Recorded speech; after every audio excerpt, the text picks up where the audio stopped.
Kali ini Ibu akan menyampaikan beberapa hal sebagai tambahan untuk materi tentang sakramen, yaitu untuk baptisan dan perjamuan kudus.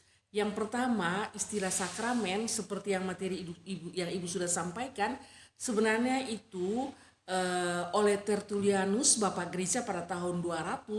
Pada tahun 200 dialah yang perkenalkannya sebagai satu istilah teologia. Nah, sakramen itu sebenarnya berasal dari kata sakramentum. Sakramentum itu dapat diterjemahkan sebagai benda suci atau perbuatan suci. Misalnya di dalam dunia hukum, kalau ada dua orang yang bertikai, maka masing-masing orang harus membawa uang jaminan. Sehingga mereka diperkarakan. Nah, ketika ada yang kalah, maka uang dari yang kalah itu akan disita, diambil, dan dimasukkan ke dalam kuil sebagai jaminan perbendaraan kuil dalam kekaisaran Romawi yang disebut sakrum. Nah itu ya, jadi benda suci, dia sebagai petaruh, sebagai jaminan. Karena itu sakramen diartikan sebagai jaminan yang Allah berikan kepada umat manusia di dalam Yesus Kristus bahwa kita semua sudah diselamatkan oleh Tuhan Yesus Kristus. Nah, jadi sebenarnya dengan sakramen, baik itu baptisan maupun perjamuan kudus, sekali lagi Allah mau memberikan jaminan kepada kita semua bahwa Yesus Kristus adalah Tuhan. Dia sudah menderita untuk kita semua, dia disalibkan, dia mati, tapi dia bangkit. Dan dia menganugerahkan keselamatan kepada kita semua karena kerajaan maut sudah dikalahkan. Itu yang pertama. Dan yang kedua menyangkut baptisan yang Ibu perlu tambahkan di sini ialah tentang baptisan anak ya. Nah, mengapa sehingga anak-anak meskipun masih kecil tapi mereka sudah bisa dibaptiskan padahal mereka belum mengerti. Nah, kalian ingat ya, biasanya kalau baptisan dalam tradisi gereja Protestan biasanya itu ada Mama Ani, Bapak Ani ya sebagai saksi. Mama Ani atau Bapak Ani itu sebenarnya Mama Serani atau Bapak Serani ya yang menjadi saksi. Nah, jadi sebenarnya Mama Ani dan Bapak Ani itu yang saksi itu dia mewakili jemaat. Jadi setiap anak yang dibaptiskan itu juga di bawah tanggung jawab jemaat yang hadir pada saat itu. Karena itu di hadapan Tuhan dan jemaatnya itu mereka dibaptiskan, di mana jemaat juga sebenarnya menjadi saksi untuk bisa bertanggung jawab terhadap pertumbuhan iman dari si anak. Nah, orang tua pada saat itu harus berdiri dan menjawab pertanyaan-pertanyaan yang disampaikan oleh pendeta, bahwa mereka bertanggung jawab di dalam hal mendidik si kecil ini walaupun dia belum mengerti apa-apa. Tapi orang tuanya, bapak dan mamanya yang bertanggung jawab untuk mengasuh, mendidik di dalam iman supaya ketika mereka dewasa mereka bisa mengaku percaya kepada Tuhan Yesus. Aku percaya sama seperti orang tuanya. Nah, demikian juga dengan mama saksi yang mewakili jemaat. Kadang-kadang kau pikir kalau Mama Ani, Bapak Ani itu pun tugas nanti kalau ulang tahun, nah kasih hadiah, ya cium Mama Ani dan Bapak Ani dong, sudah kasih hadiah. Sebenarnya bukan itu, bukan hanya sekedar itu, tapi tanggung jawab pertama adalah di dalam hal pengasuhan, pengembangan spiritualitas si anak. Memang orang tua yang pertama dan yang terutama ya. Kalian kalau belajar pendidikan agama Kristen, kita sudah belajar tentang ulangan 6 ya. Ulangan 6 itu dijelaskan tentang orang tua harus bertanggung jawab untuk mengajarkan tentang kasih terhadap anak-anaknya ya. Pada waktu duduk, bangun, berdiri, berjalan, berbaring dan seterusnya. Kalau kalian baca ulangan 6 ayat 4 sampai ayat yang ke-9 yang merupakan sema atau pengakuan iman Israel bahwa orang tua bertanggung jawab untuk mengajarkan tentang kasih Allah kepada anak-anaknya. Karena itu Musa bilang, Allah itu Tuhan kita, Allah itu esa. Karena itu hendaklah engkau mengajarkan anak-anakmu pada waktu duduk, bangun, berdiri, berjalan, berbaring, dan seterusnya. Mengajarkan apa? Tentang kasih Allah.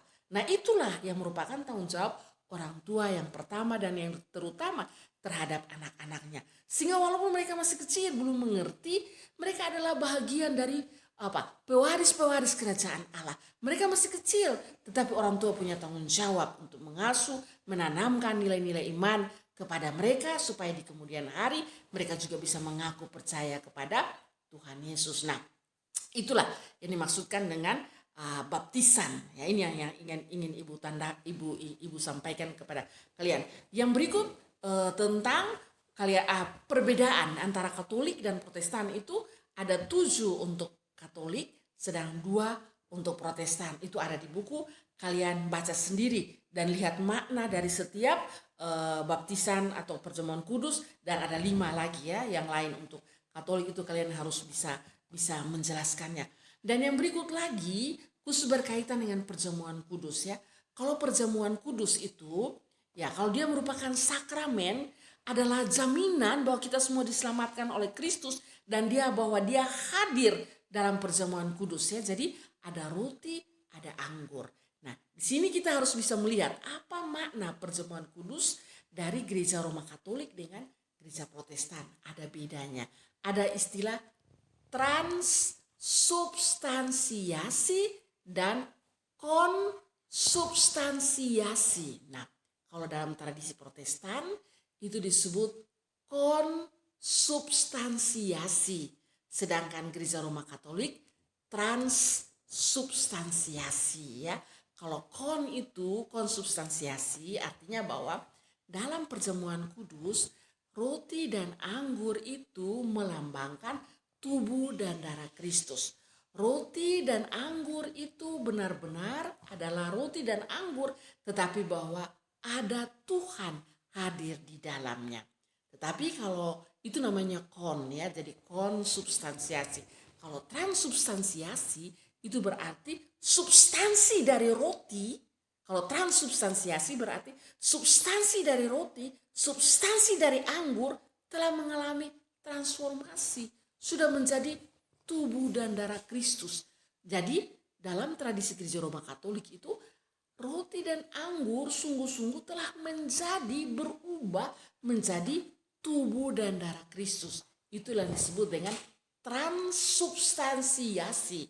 Sedangkan dalam gereja Protestan disebut konsubstansiasi. Jadi bahwa Kristus hadir, tetapi roti tetap roti, anggur tetap anggur. Jadi roti dan anggur menandakan, tanda yang menandakan. Tandanya roti dan anggur. Menandakan apa? Menandakan tentang Kristus ya, darah Kristus yang tercurah. Roti itu melambangkan tubuh Kristus yang dihancurkan. Jadi tanda yang menandakan ya. Jadi itu yang disebut dengan konsubstansiasi.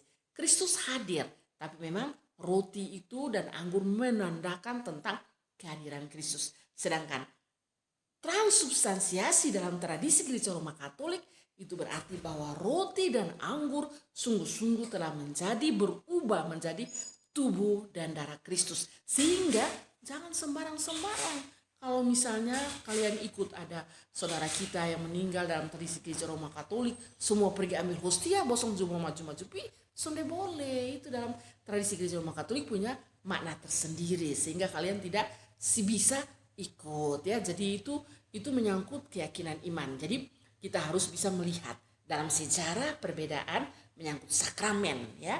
Jadi ini yang ingin Ibu perlu tambahkan. Jadi untuk kali ini sampai di sini kalian bisa belajar dan mempersiapkan untuk kita langsung nanti mau masuk di dalam TTS ya, ujian tengah semester, sehingga nanti selanjutnya kita akan masuk dalam UAS. Memang sudah ada jadwal ya, tapi biar kita agak terlambat, yang penting kalian memahaminya dengan baik.